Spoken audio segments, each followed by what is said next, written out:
solidaritat.org, la cita setmanal de Ràdio Estel amb la solidaritat. Som-hi, amics. Després de les notícies entrem directament en matèria. És un plaer per nosaltres a aquesta hora de la nit poder saludar la nostra primera convidada del programa. Ella és Mirta Vázquez, secretària executiva de l'entitat peruana Gufrides.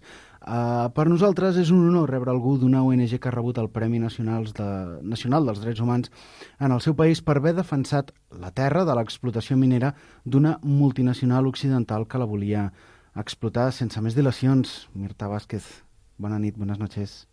¿Cómo están? Buenas noches.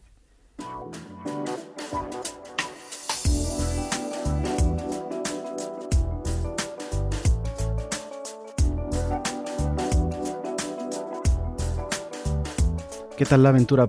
Iba a decir la aventura peruana, no, la aventura europea, ¿qué tal? Pues bien, estamos haciendo el esfuerzo por venir hasta algunos países de Europa donde es importante visitar para hacer incidencia sobre lo que está pasando en países como el Perú, temas relacionados con la aplicación de un modelo económico que está generando muchos impactos sobre los derechos humanos, y es importante venir hasta estos países porque definitivamente hay muchos actores involucrados europeos que están digamos, alentando este tipo de políticas en países del sur, pero que no se enteran de los efectos de las mismas. ¿Pero qué tipo de políticas? Ya si ya vamos entrando en materia y lo explicamos. Sí, nosotros cuestionamos ahora fuertemente el modelo económico que se está imponiendo en el Perú, que es un modelo neoliberal de mercado libre y que se está haciendo en base a la promoción de actividades privadas, de inversiones privadas, pero no cualquier inversión, sino de megaproyectos en donde están involucradas muchas multinacionales que están llegando a nuestro país porque allá se está ofreciendo muchas facilidades para explotación de recursos naturales, sobre todo, ¿no?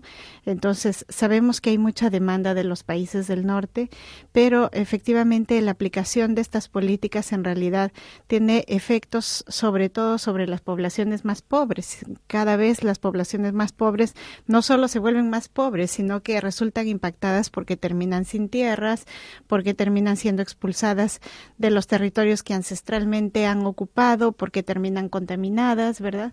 Y entonces son cosas que no se sabe, son los efectos que no se sabe. Se está diciendo el Perú está creciendo y efectivamente en cifras uno puede pensar sí, el Perú es una economía que está bien, que está sólida, pero claro, nadie sabe a qué costo. ¿A qué precio? Claro. Así es. Claro. Ubiquémonos un poco porque la historia de la que vamos a hablar hoy se sitúa en Cajamarca, en el Cerro Quilish.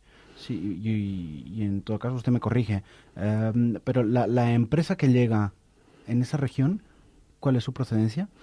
Es americana, la empresa más grande, digamos. Uh-huh. Es una empresa americana, la Newmont, que es la que ha llegado primero, la que está además más avanzada en sus explotaciones, pero también hay que decirlo, a partir de esta apertura de mercado, hay muchas empresas de otros países, incluso europeas, que están llegando allá. Lo preguntaba porque también me pregunto si ustedes han ido a Estados Unidos o Canadá, o en el caso de venir a Europa, y cuál es cómo la opinión pública les han recibido cuando les explican lo que se está haciendo, ¿no?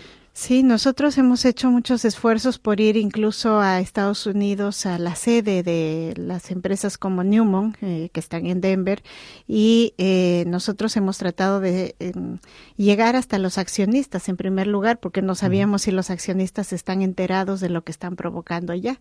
¿Y lo están o no?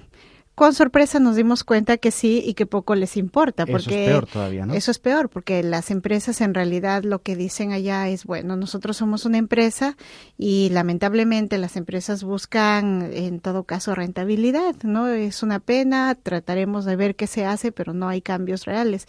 Ahora, de donde sí recibimos muchas solidaridades es de la población misma. Por ejemplo, la población americana no estaba enterada de lo que hacía la Newmont, porque la Newmont allá en su país es conocida por ser una empresa rentable que está generando beneficios económicos, pero no conocían de los efectos. Entonces, ahí sí han surgido muchas solidaridades y muchas respuestas en contra de esta empresa, ¿no? Interesante. Podemos ir un poco al principio de la historia porque porque desde su entidad han conseguido, y con el apoyo de la sociedad civil, frenar los planes de explotación de toda una multinacional. ¿Y cómo fue eso? ¿Cuáles eran esas intenciones y cómo es la historia, ¿no? Sí, resumo la historia de la siguiente manera. Hacia los años 90, cuando empieza a gobernar nuestro país Alberto Fujimori, empieza a aplicar esta política donde abre las puertas para las multinacionales. Y las multinacionales llegan y se ubica a Cajamarca, este departamento que está al norte del país, como la zona más rica en minerales como el oro, ¿no?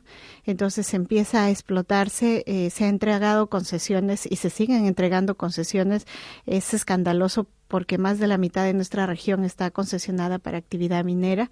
Hay distritos y provincias concesionados al 100% de su territorio. El gobierno actual ha continuado, ¿no? Así ha sido es. continuista Desde en esa Fujimori política. hasta el gobierno actual, la política ha sido seguir promocionando las concesiones. Y entonces, como las empresas van obteniendo más concesiones y quieren explotarlas, entonces avanzan hacia territorios, y hay territorios que son más vulnerables incluso que otros. Ya han logrado desplazar una serie de poblaciones de sus lugares de origen, pero resulta que en el 2004, por ejemplo, querían avanzar su explotación hacia una montaña que se llama Quilish, y que de ahí se colecta el agua para abastecer a la ciudad.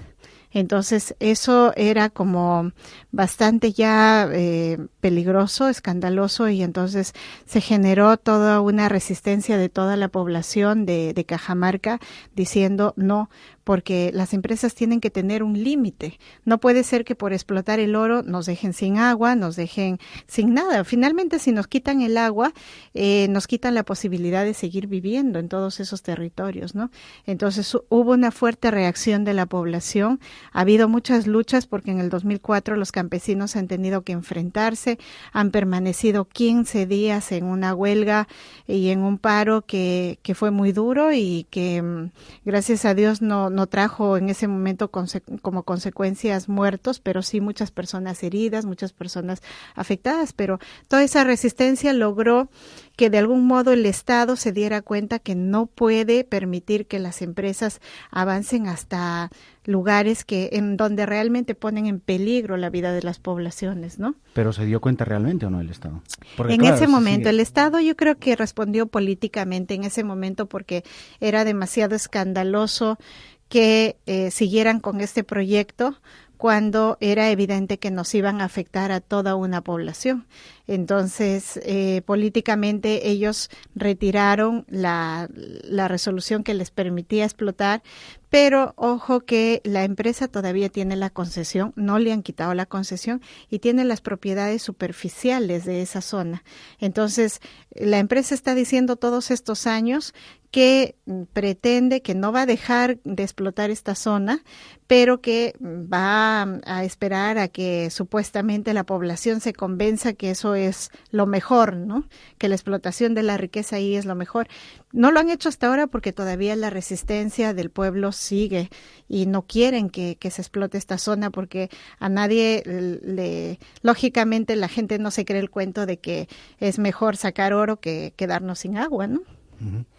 Precisamente hoy, en la segunda parte del programa, hablamos con un experto en temas de seguridad privada y de mercenarios.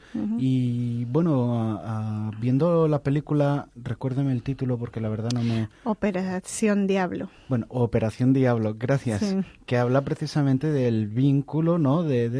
Pues incluso de sicarios, ¿no? Detrás de esta multinacional ¿para qué? Sí, efectivamente, a partir de las resistencias que se han generado de las poblaciones y que han surgido movimientos en contra de las multinacionales como las mineras, las empresas, además autorizadas por el Estado, han contratado, tienen verdaderos ejércitos privados, ¿no?